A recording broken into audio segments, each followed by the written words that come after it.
Así mismo es, hablan los cirujanos, hoy es miércoles y tenemos al doctor José Ramírez. Doctor José Ramírez, aquí estoy viendo que usted pica más que el sol de las 12, ¿eh? No. O sea, entre el de Heriberto Peter, Centro Médico Dominicano, Torre Novo Centro, que está el HS Medical Center, Rodi también. en el Rodi también. Eso es bueno, eso usted está pegado.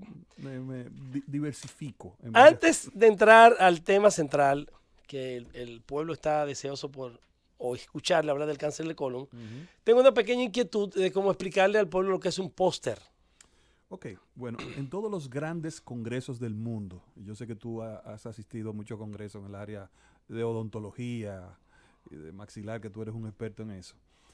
Hay dos tipos de trabajos de investigación que se presentan. Okay. Los trabajos orales, que le dan turnos en los diferentes horarios del Congreso, y también trabajos que se presentan en póster, o sea, en papers.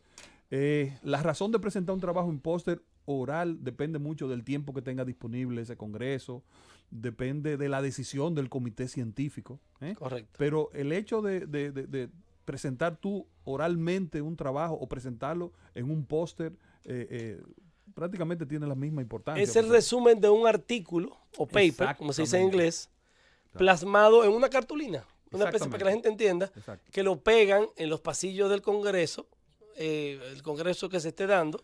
Ya en esos Y las personas se pueden parar a verlo, sí, nutrirse, exacto. y hay un jurado exactamente que los evalúa. Que los evalúa y decide cuál es el mejor. En esos grandes congresos, Guillermo, hay áreas solamente para esas cartulinas. Correcto, que ya no vienen, ya no son cartulinas, ya son una estructura ya montada. Sí.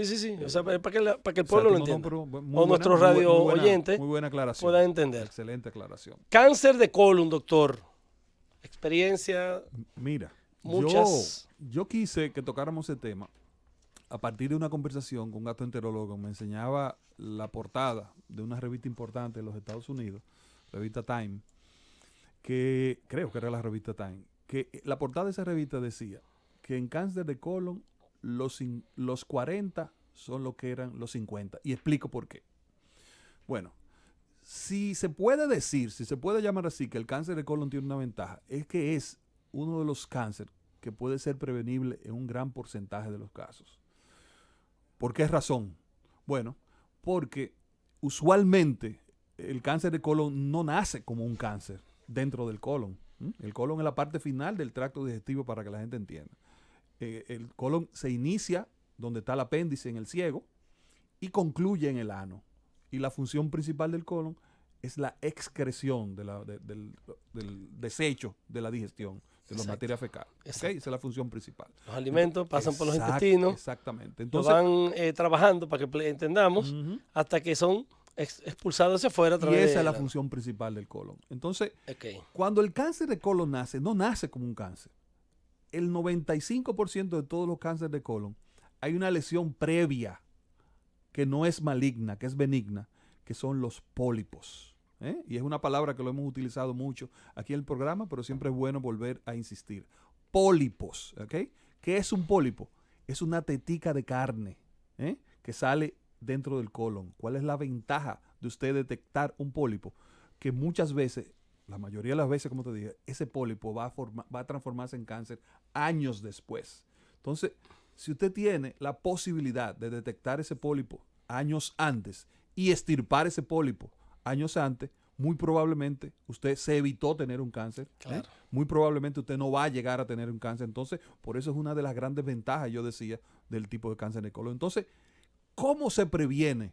¿Cómo usted diagnostica? ¿Cómo usted sabe si usted tiene un pólipo? Bueno, las guías generales para detectar los problemas en el colon dicen que la colonoscopía, que es un estudio, diríamos, no invasivo, pero es la introducción de una cámara a través del ano, exactamente, bueno, es necesario, a través del ano, en donde se puede visualizar todo el colon. La colonoscopía es el estudio que puede detectar los pólipos.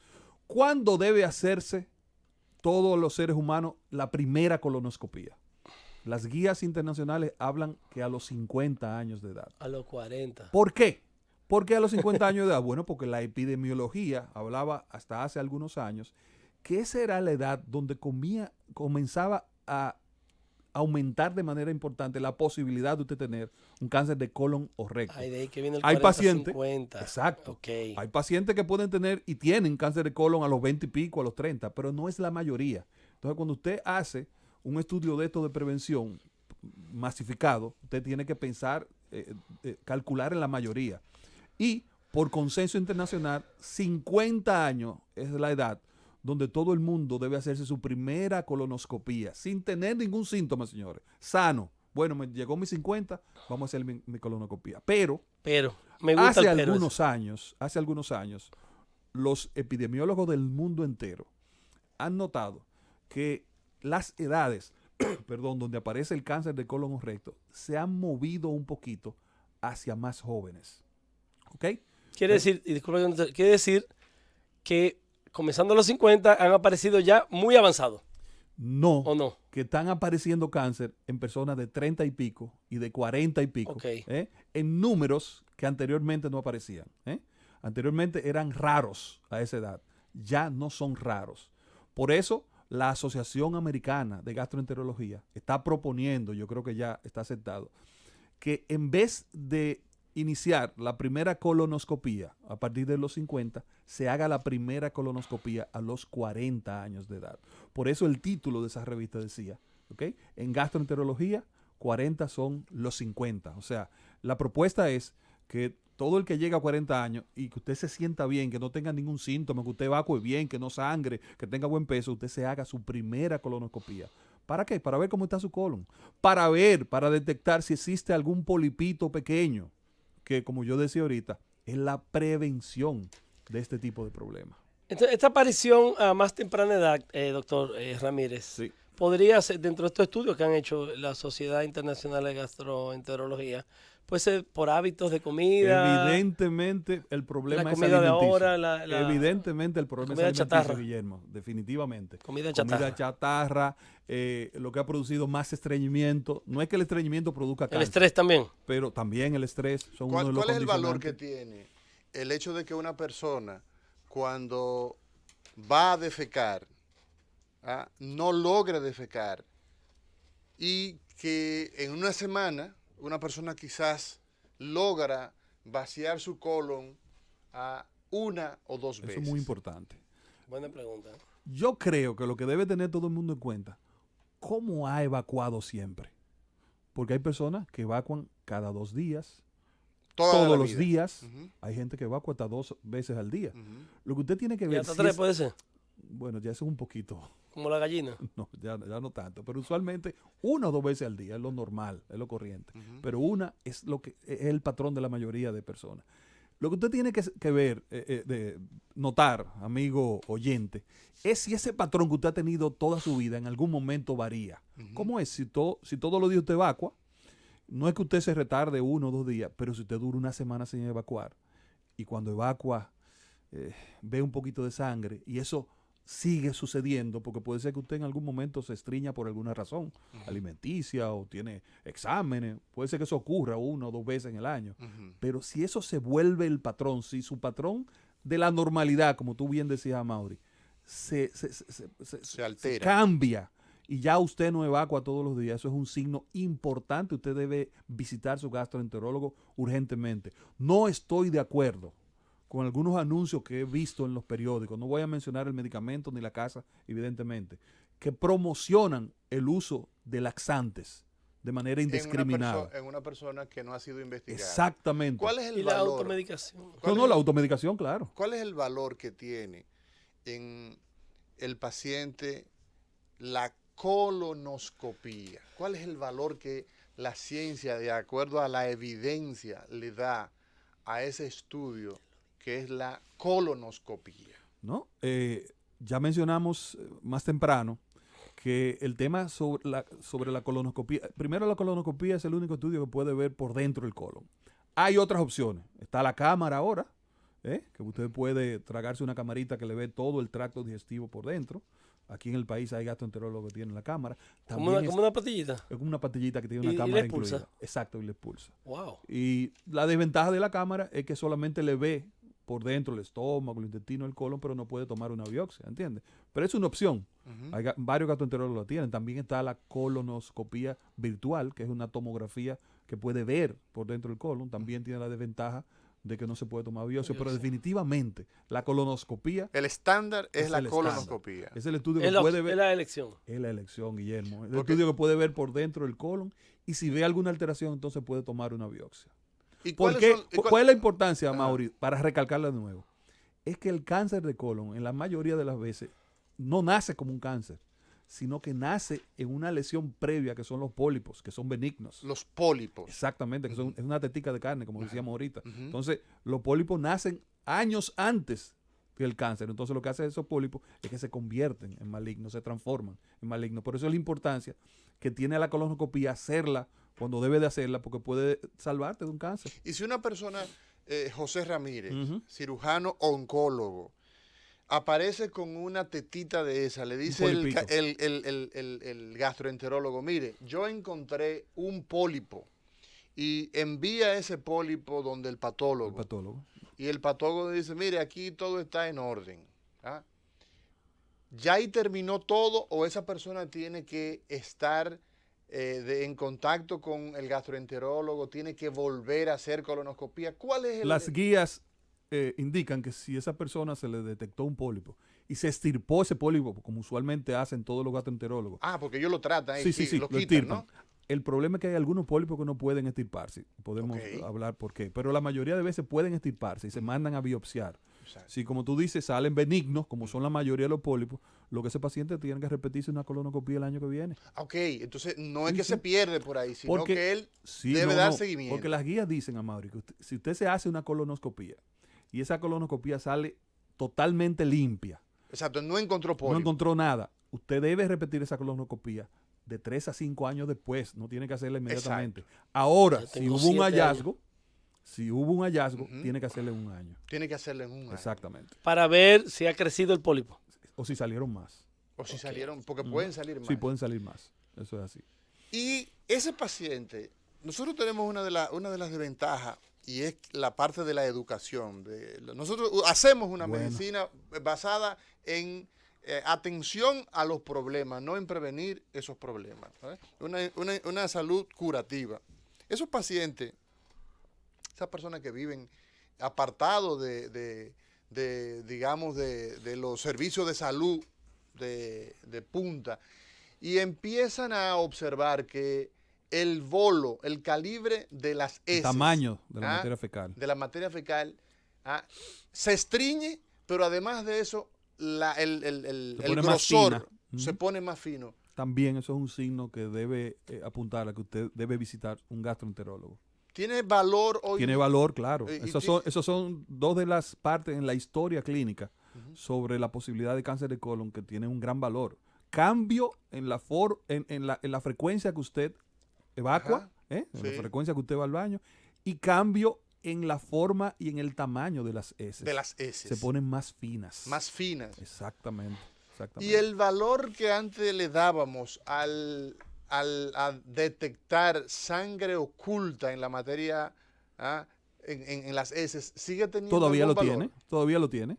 Claro, El famoso test. test de sangre oculta Ajá. debe ser uno de los analíticas de los chequeos que debe hacerse todo el mundo de manera rutina. anual, de rutina. de rutina. El test de sangre oculta en ese no es determinante para decir si usted tiene o no cáncer de colon, pero es una luz de alarma elemento. muy importante. Inclusive, una de las vías en que se está investigando para hacer diagnóstico más precoz del cáncer de colon es el examen de ADN de esas heces, o sea, diríamos genético de las heces. Porque cuando hay tumores o cuando hay algún tipo de lesión, esas celulitas malas se esfacelan con las heces. Entonces, una de las vías para facilitar, porque bueno, la colonoscopía es buena, dijimos ahorita que hay que hacerla a partir de los 40 años, pero tiene sus implicaciones también, porque es un estudio invasivo. El paciente debe ser anestesiado, usualmente necesita Sedado, una serie de... sedado, Sí, una sedado, sedación. de condiciones técnicas. Entonces, lo que se ha estado buscando, haciendo, por ejemplo, el test de ADN en materia fecal, es que todo el mundo pueda hacerse eso de manera rutinaria y que no necesite grandes tecnologías para hacer un diagnóstico de cáncer de colon. Pero eso está en investigación. Todavía lo que deben hacerse es la colonoscopía. A partir de los 40, como dijimos ahora. La colonoscopía. Sí, Claro. Si hay una historia de cáncer en la familia, papá, mamá, abuelo, ¿qué peso tiene en el cáncer de colon la línea genética, doctor José Ramírez? Como son todos los tipos de cáncer. Si ha habido un cáncer de colon en la familia, es un paciente que quizás no debe iniciar sus chequeos a los 40, sino que debe iniciar a los 30, 35. O sea, simplemente hacer chequeos más de cerca. Excepto, Guillermo y Amaury, síndromes hereditarios que hay en relación a cáncer de colon. Ajá. Que esos son ya casos muy específicos. La poliposis familiar, o sea, hay una serie de síndromes hereditarios que gracias a Dios son poco frecuentes, pero ese no es el caso que tú me preguntas. El caso es la familia donde hay un paciente con cáncer de colon. Exacto. Bueno, si bien es cierto que eso no aumenta de manera exponencial, importante el riesgo, pero es algo que hay que tomarlo en cuenta. Y usualmente, en toda familia que aparece un cáncer de colon, todos los miembros de esa familia deberían tener una evaluación por un gastroenterólogo. Las enfermedades inflamatorias del tubo digestivo, por ejemplo, en el caso de la enfermedad de Crohn, las colitis, ¿están asociadas con neoplasia, con cáncer? Claro que sí. A largo plazo, por la enfermedad de colitis ulcerativa, enfermedad de Crohn, cada año que pase con alguna de esas entidades aumenta un poquito el riesgo de que en algún momento pueda convertirse en cáncer. Gracias a Dios, y qué bueno que Héctor no está aquí, o que no ha llegado. Gracias a Dios, los manejos para esas enfermedades inflamatorias, Crohn y colitis ulcerativa, han mejorado muchísimo. Ahora hay unos medicamentos muy efectivos. Yo recuerdo cuando hacíamos la residencia tuya en el Padre Villini, muchos de esos pacientes tenían que operarse, y hacerse grandes cirugías, colectomía total. Sacarle el colon. Exacto. Ya la cirugía por Crohn y colitis ulcerativa ya se han ido extinguiendo un poquito, porque los anticuerpos monoclonales han controlado bastante esas enfermedades. José, yo sé que tú lo has mencionado muchas veces y creo que Guillermo te hizo la pregunta, pero quizás esas personas que nos han sintonizado tarde en el día de hoy, el tema del cáncer sigue siendo definitivamente uno de los grandes problemas sanitarios de la humanidad. Claro. El cáncer está entre las... 9 millones de muertes el año pasado. Así es. Y 17 millones de nuevos casos en el mundo entero. Asia lleva la mayor parte. América Latina ha ido creciendo en los últimos 10 años de manera importante. ¿Qué relación tiene la pobreza con el cáncer? Definitivamente. La Organización Mundial de la Salud dice que el tema cáncer en países desarrollados, Europa, Estados Unidos, disminuyó. No ha disminuido, pero se ha ido horizontalizando. Eso significa que se mantiene, pero no ha ido creciendo. ¿Y en países entonces pobres? En países pobres ese tema ahí va creciendo, porque la pobreza implica menos acceso a los sistemas de salud, menos educación, todo eso. Entonces, definitivamente, por ejemplo, la Organización Mundial de la Salud dice que para el año, dentro de 50 años, la cantidad de cáncer en América Latina será 5 veces lo que tenemos hoy. José Ramírez. 5 veces. De mantenerse. 5 veces. De mantenerse la tendencia actual. Sí. Se quintuplicaría. Por eso yo decía, antes que tú me preguntes, Guillermo, aquella crisis, ¿te acuerdas? Hace 3 o 4 años del INCAR, del Heriberto Pite. Yo decía, señores, no se desesperen. No se desesperen, porque aquí van a faltar camas dentro de 15 años para los pacientes de cáncer. Y se está viendo. Lamentablemente. Están los 2 hospitales llenos. Lamentablemente. José Ramírez, nosotros estamos en un país eminentemente pobre, pero eminentemente atacado con el peor cáncer. Y está en el Congreso ahora mismo. Llévatelo. La receta médica de la Z.